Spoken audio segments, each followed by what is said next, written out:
Welcome to B2B Commerce Corner. Commerce Corner is a sub-series of the E-Commerce Edge podcast discussing all things B2B commerce through the lens of agencies, consultants, merchants, and more. Enjoy.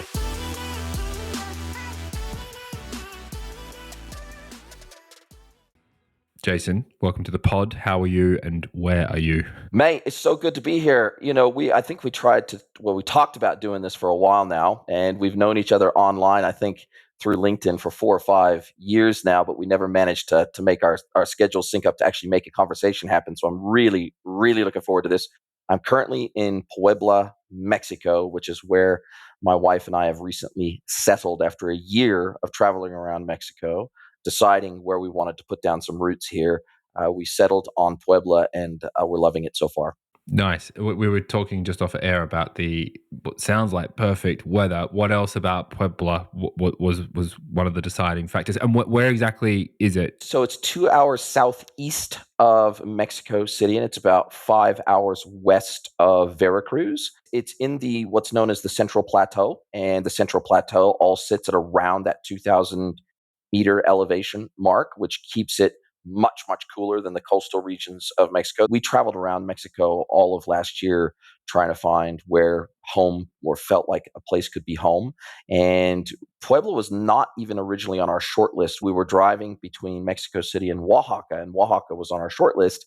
And we stayed one night in Puebla. And as we were leaving the city, my wife and I went to lunch together and just literally at the same exact moment looked at each other and said, this feels like a place we could call home. That's amazing. I want to get back to Mexico and Latin America in a little bit more detail because I think it's a really interesting spot, and I think you'd be a really interesting person to talk to about it, not least because you live there. But this kind of general topic of the discussion today is like whether B2B is a big opportunity. Now, my sense is, one, you're a very good person to answer that question. Two, it seems to be touted that it is, but I want to deep dive on that. But I want to do and start with a bit of a primer. Like, what led you to the world of ecom? Yeah, I've been in ecom. This is my 24th year in ecom. So, it's been a long, long time for me spent in this space. And I kind of fell into it. I think, even on my own podcast, when I interview people, there's no two stories that are the same. No one takes the same path. In a lot of industries, banking or finance or insurance or maybe even the trades, people take a lot of similar routes into those industries. Ecom is not that way, and I think like many people, I fell into it. I knew even before I ever came into agency life or, worked professionally in ecom, I could kind of see the writing on the wall in terms of this is going to be big. I don't quite know how big this internet thing's going to be, but I know it's going to be big. And I started out as a BDM, a business development manager for this agency, but I quickly evolved my role into more of a digital marketing focused role and delivering digital marketing services to clients, helping with digital strategy, helping them with channel mix. This agency also had one of the very first SaaS e-commerce platforms. That we didn't even call it SaaS back then. It was just hosted by us on our own infrastructure because we were also a hosting provider, a managed hosting provider. It was really just a fortuitous series of events that caused me to fall into that. Then I was like, man, I'm doing all this work for people, helping them build their businesses. And I was like, man, I'd really like to do something for myself. So my business partner and I, he was in the electronic sourcing space. He was working for Tate Electronics and sourcing. And so he had his finger in that world. I had my finger in the e-commerce and digital world. And we said, why don't we put our heads together and start our own e-commerce brand? And we did. So we started flashcards.co.nz. We were the first in New Zealand to sell digital memory cards as a pure play e-commerce business. And that's how I got my start in the industry. And I really have never looked back. So my business partner and I at the time, within a year and a half, we had both quit our jobs. We're working in this e-commerce brand full time. And that's how I got my start and just really haven't looked back. And at what point did you kind of switch gears to focus purely on kind of B2B and you're more of a consultant now? Like at what point, obviously I can see the pedigree, I can see the journey kind of happening, but when did that become like more of a thing? That really happened over the last, say, 5 years, 6 years. I just found that when I was working with B2B brands, I was working with people that were very practical because of that real technical and operational bent in the B2B world. I always had a deep affinity for B2B. And I saw it very much as a blue ocean opportunity. When I first started out, I was more of a generic e-commerce consultant. And then I decided, geez, this is so competitive. There's hardly anyone out here that's a B2B specialist, like Mm. deep B2B specialist. And I saw that very much as a blue ocean opportunity. I don't just consult on the e-commerce front end. I consult on the entire commerce stack. It's ERP, it's CRM, it's CDP, it's PIM, it's POS, it's system integration, OMS, IMS, WMS. So it's the whole stack, and you have to understand the entire commerce stack if you're going to consult in the B2B world. And I just feel super lucky that that was my background. Nice. Well, I think maybe that last question has answered whether there's a big opportunity in B2B, but I think we should explore it a little bit further. I'm curious about, you've touched on it there a couple of times, where I look at it as kind of two profiles. You have B2B2C potentially, where there's like a traditional B2B player and they might be going direct to consumer or exploiting that channel. Leveraging, much better way of looking at it. And then there's the other profile, which you talked about, which is primarily direct to consumer first or digital first, and they are looking at a B2B channel. Is that, firstly, how you look at it? And then secondly, maybe the B2B profile is more technical and the other's more designy. But are those two worlds converging? I feel that they might be in some ways. What do you think? Yeah, a huge percentage of my customer base are D2C brands that want to establish strategic wholesale channels and don't know how to do it. They've nailed the D2C thing, or they've kind of mostly nailed the D2C thing. They're really design led, they're really marketing led, they're really brand led. They've got really strong direct routes to market, whether that involves potentially even physical retail stores in addition to a really strong online presence. But they just have no idea about how to do B2B digital customer acquisition. They really don't know how to do that. Maybe the 99% of the time, if they're a D2C brand, they're running Shopify and they're going, geez, can we do this on our existing D2C storefront? Can we just add some B2B functionality and boom, we're up and running? How do we do digital customer acquisition? So they've just got a whole ton of questions. They know they need to de-risk their business. They know that digital customer acquisition through D2C is sky high cost, sky high complexity. It's rising. And they realize that no matter how much money and effort they spend on digital customer acquisition, without strategic wholesale channels, they will never be able to get in front of every single potential customer of their products. They know that. So whether they've got a store chain in addition to their digital channels, whatever, they will never be able to, because there are certain pockets of customers that will only buy off of certain suppliers in certain regions. They have their favorite retailers. They've got their favorite wholesale suppliers. And then in many cases, they don't just want to do B2B e-commerce better or do it first, but they also want to establish a D2C channel to de-risk their businesses as well. And so that's kind of, so I don't work exclusively with B2B e-commerce brands or brands that want to do B2B e-commerce. Sometimes they're wanting to establish D2C channels as well. So there are those pockets. Okay, interesting. Okay, so at this point in time, looking sort of further out into 2024, you don't see a significant sort of weight on either of those profiles. There is kind of even distribution in terms of opportunity. 100%. And really, I see D2C and B2C as very different beasts, right? D2C brands are manufacturers, wholesalers, and distributors selling directly to end customers versus B2C, which are usually just retail aggregators and they're selling other people's stuff, right? And so there's natural synergy and overlap between D2C and B2B. It is much, much easier for a D2C brand to add a wholesale channel or a B2B brand to add a D2C channel. It's much, much easier for them to do that than it is for B2C brand to try to establish a wholesale channel when they are just one of many suppliers of those exact same goods, those exact same SKUs. I mean, to be fair, it is pretty rare that a B2C brand wouldn't have some house brands, wouldn't have some products that they consider their own. There's a lot of brands that overlap in the sense that they're D2C and they're B2C, or they're D2C and they've dabbled in B2B. Most of the D2C brands that come to me and say, look, we need to establish a strategic wholesale e-commerce channel. The reason that they've come to that conclusion is because they've already got some B2B buyers coming through their traditional D2C website that, okay, they give a coupon code to for unit buying. And they're going, hey, this seems like an opportunity that we're not really capitalizing on in a significant way. And they need to be able to differentiate their wholesale channel performance with their D2C channel performance. And when it's all coming through the same channel, they can't do that. They can't treat that cohort of customers differently. Okay, maybe they can if they've got a marketing automation platform and they can do segmentation based on unit volumes, based on annual spend, based on other things. Maybe they can segment their wholesale customers out as best they can, but it's just really hard to really segment out your channel performance across wholesale versus D2C if you don't have a dedicated wholesale channel. That's just the Mm-hmm. reality of it. And so it's really difficult to differentiate that experience substantially enough for it to become a major revenue driver for your business, because the needs of a B2B buyer are so very different to a traditional D2C buyer that you really need to differentiate those experiences very heavily.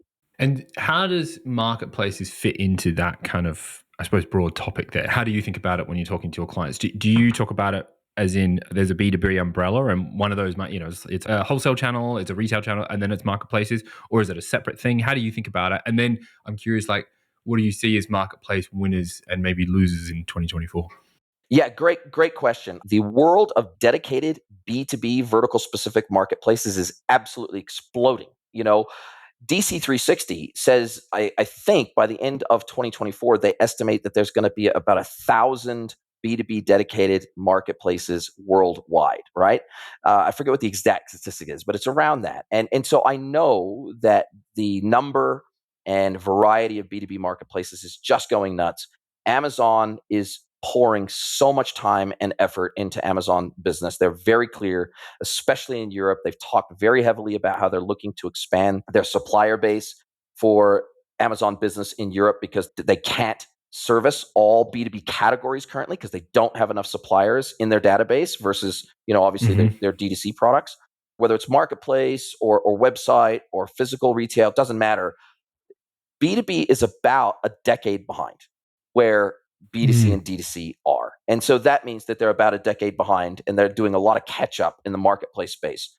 But what's cool is not only are a lot of B2B brands realizing there's lots of great B2B marketplaces already out there to list our products on that have high demand, and this is another digital route to market for us, but we can become a marketplace because it's extremely rare. In fact, I'm not sure if I've ever seen it where a B2B manufacturer, it just sells their own products, right? In fact, every single manufacturer that I work with is also a distributor and a wholesaler of other products. So in other words, they are a solution provider. They are not just a component supplier. And as a result of that, it makes sense in a lot of cases for those brands to become a marketplace in their own right, because it's very difficult. In the B2B world, some of these catalogs are 1, 2, 3 million SKUs. We're not talking 5 SKUs, 10 SKUs, 20 SKUs, right? We're talking hundreds of that, tens of thousands, hundreds of thousands, and in some cases, millions of SKUs. And so in that world, if they have to onboard those products, if they have to warehouse those products, if they have to have those products in the ERP to be able to sell them, it's a very capital intensive business, because in the B2B world, most of those products are very expensive products. So what a lot of these B2B brands are realizing, we've got the traffic. It takes us 6 months to onboard a new product into our catalog because we've got a queue of products and we've got a queue of suppliers to onboard into our system and price up and source and all that sort of stuff. Well, cool. Why don't we, for our top 20% or top 40% of our products, we will warehouse those, we'll sell those directly, but the rest, we'll build an endless aisle by becoming a marketplace. And so all of our suppliers that we would traditionally have to onboard as a wholesale supplier of products to us, instead, let's let them own all the product information. Let's let them own loading all this information into our PIM and all that sort of stuff. We'll sell it. We'll become the merchant of record, and we'll clip the ticket for every sale that goes through our system. But we don't have to have it in our ERP. We don't need to have it in our warehouse. And so I think the marketplace space in B2B is actually much more exciting and dynamic. It's kind of Amazon and then everybody else. Yes, there's Walmart and there's Target and there's all these other marketplaces that are really trying to compete hard against Amazon. And in certain verticals, they're winning. And in Australia, as you know, being Australian, that, Australia is one of the, in fact, in my experience, it's the most over marketplaced country in the world. I've never seen or interacted with a country that has as many marketplaces per capita as Australia does. It's insane. And yet, despite that, now look at how quickly Amazon has consolidated power in Australia, right?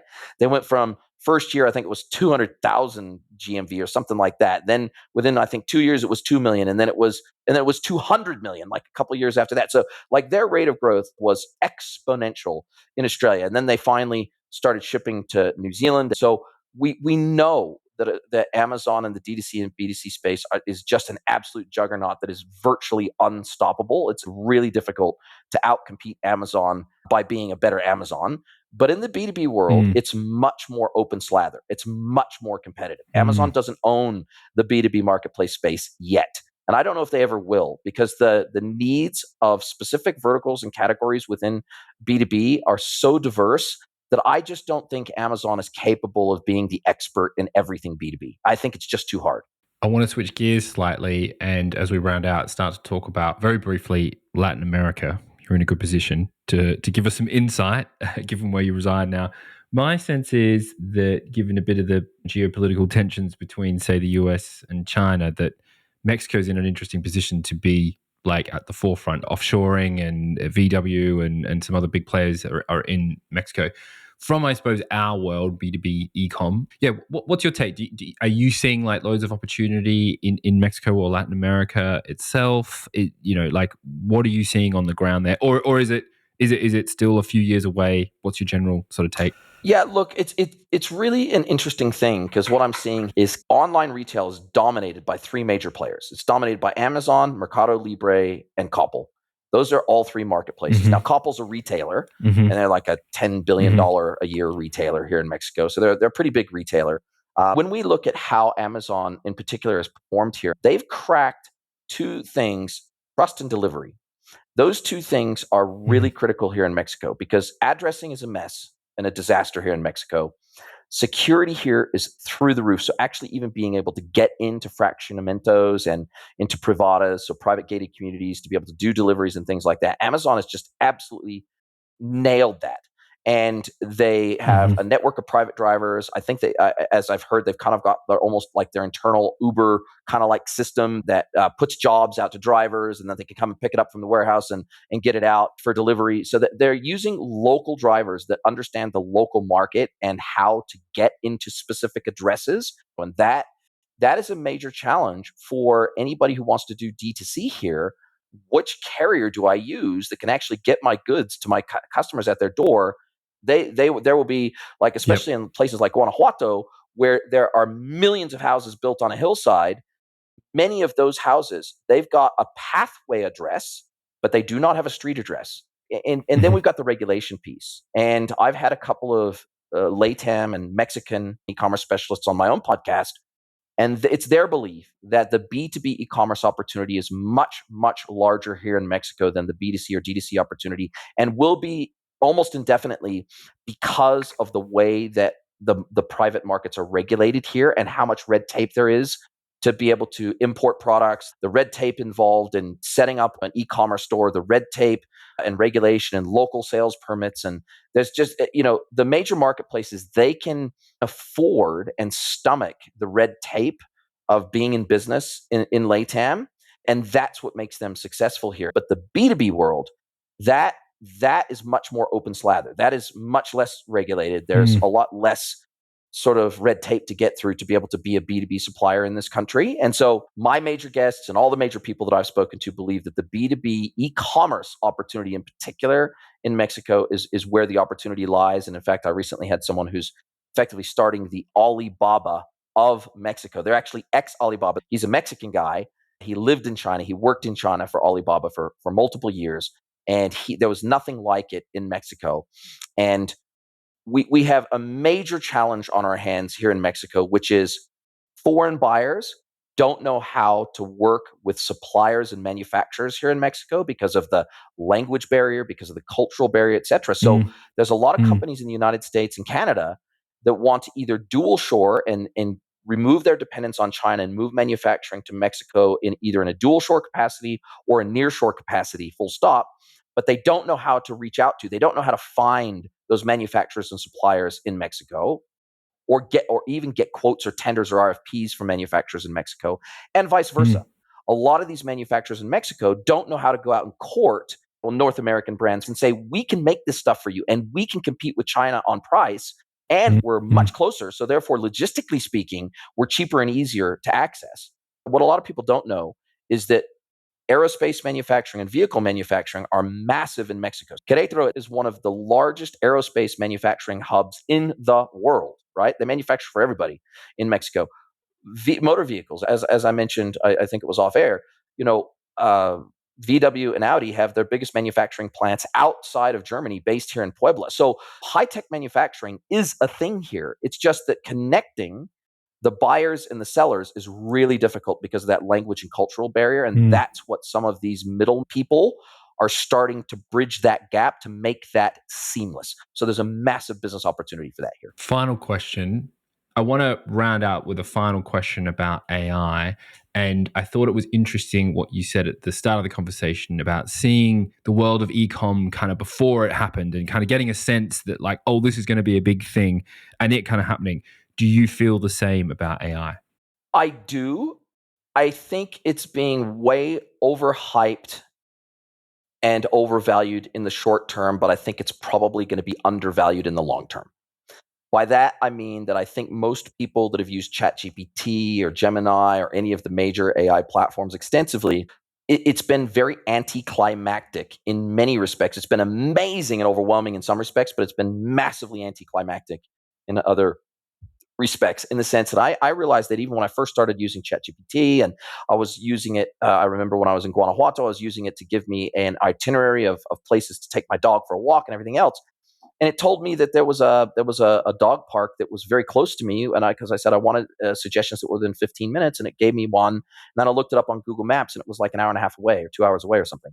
I was like, how can it get this so wrong? Like, how can it be so bad when I could Google search for this, just traditional Google search, and get a much more relevant and much more accurate answer? And so I think it's amazing. I think with coding copilots in particular, I think that large language models are absolutely transformational and will continue to be.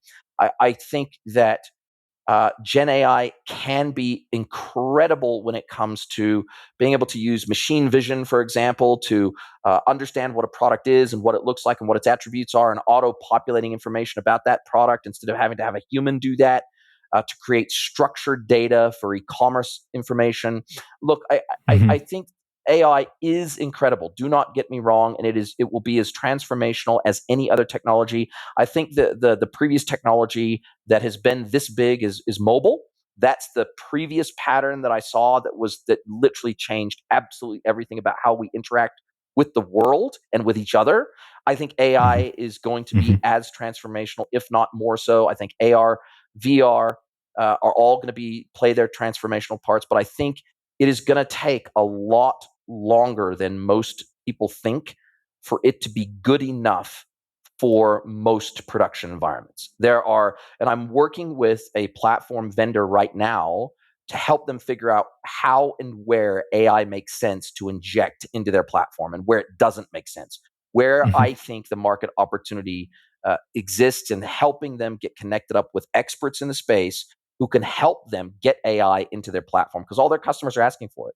This is the challenge. Every platform vendor has customers saying, when are you going to bring AI to the platform? How do you use AI? How's it going to benefit my business? Because the dirty little secret of our industry is 99% of brands out there are not going to bring AI directly into their business. They're not going to do it. They're going to do it via their technology vendors.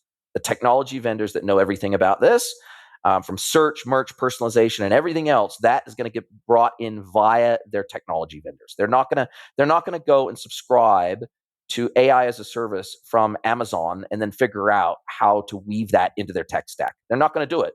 And so that's where the tech vendors come into play here, and that's what I'm seeing. That's where the demand is. But these tech vendors, in many instances, they've got to get AI into their platform because it's table stakes now, but they don't necessarily know how or where it makes sense or where it's even needed. And so this is the disconnect. So I think AI, absolutely transformational. I think it's going to take longer to move industries than people are thinking right now, because AI has a credibility problem. I totally agree with you, mate. That was a great way to end the podcast. Thank you so much for joining me. Mate, I loved this. This was a great chat. Are you a B2B or D2C e-commerce merchant? Then head over to greenwoodconsulting.net to learn how we can help you scale your business.